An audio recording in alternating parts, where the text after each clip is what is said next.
Today, I'm finally announcing what my last algae project is gonna be.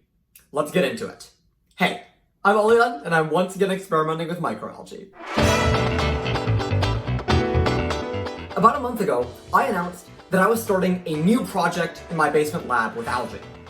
And also I announced, sadly, that it's likely going to be my last basement lab project, as I'm heading off to university next year, and I won't be in this basement anymore.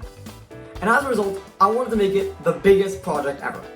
So I set out for the last month working on these little idea sprints, taking algae ideas and quickly running tests on them for their viability to see if I could actually execute any of them in my basement.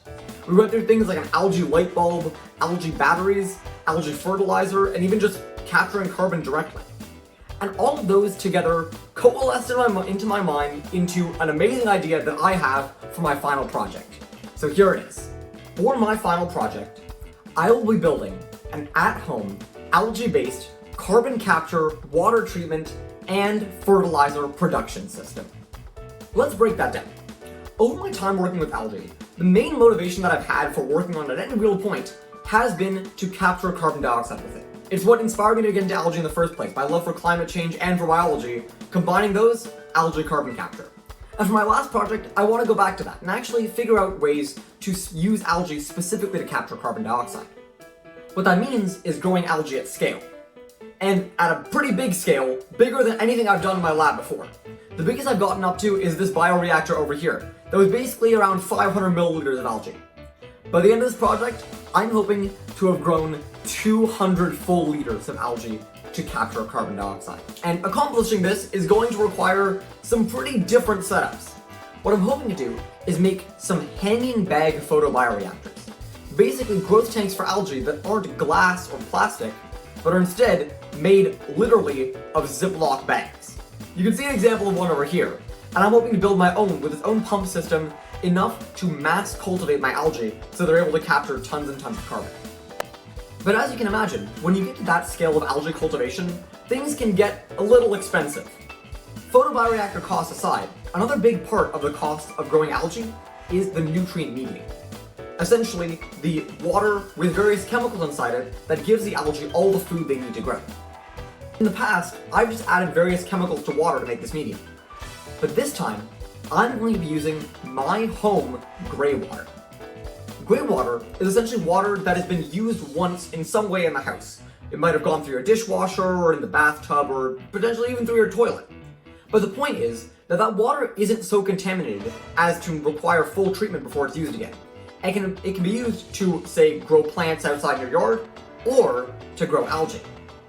Gray water is actually rich in a lot of the nutrients that algae need, specifically nitrogen and phosphorus.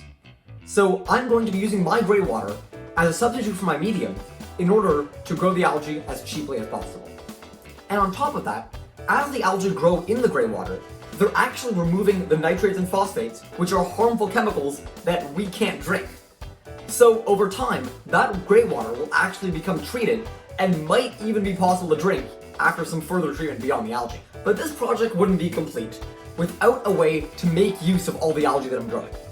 Yes, the carbon capture and water treatment applications are pretty cool, but if there's something I've learned about algae is that their biggest benefit is the ability to turn carbon dioxide and the nutrients in water into something useful.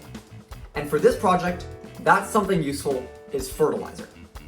Algae fertilizers are a pretty well-known alternative to the typical chemical fertilizer we use, not the least of which because they're a lot more environmentally friendly than our typical chemical fertilizers. So through this project, I'm hoping to produce some fertilizers, maybe not on a huge scale, but enough to fertilize the plants outside in the garden in my yard. Now the ultimate vision of this project is to use algae to capture carbon dioxide and treat water, and then take all that algae and turn it into fertilizer. And essentially what this represents is an algae biorefinery. A biorefinery is essentially the process that I just described, using a biological organism like algae to take basically raw materials like carbon dioxide, nitrogen, phosphorus, and take all of that and process it into something that's a lot more useful, like fertilizer. In my view, biorefineries are one of these technologies that I think is going to be really big in the next, say, 3 to 5 years.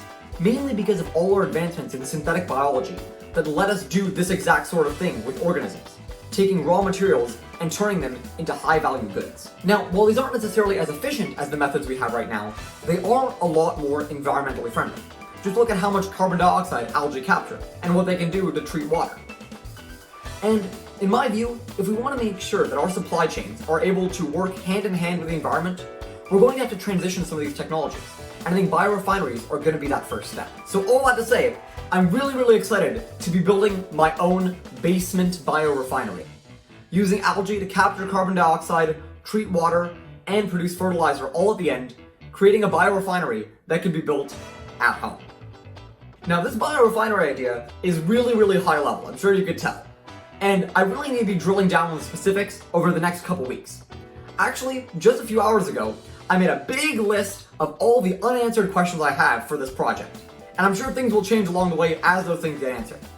But if you want to see me build this over the next 3 months, make sure to keep following by following on LinkedIn, subscribing on YouTube, and as always, I will see you in the next one.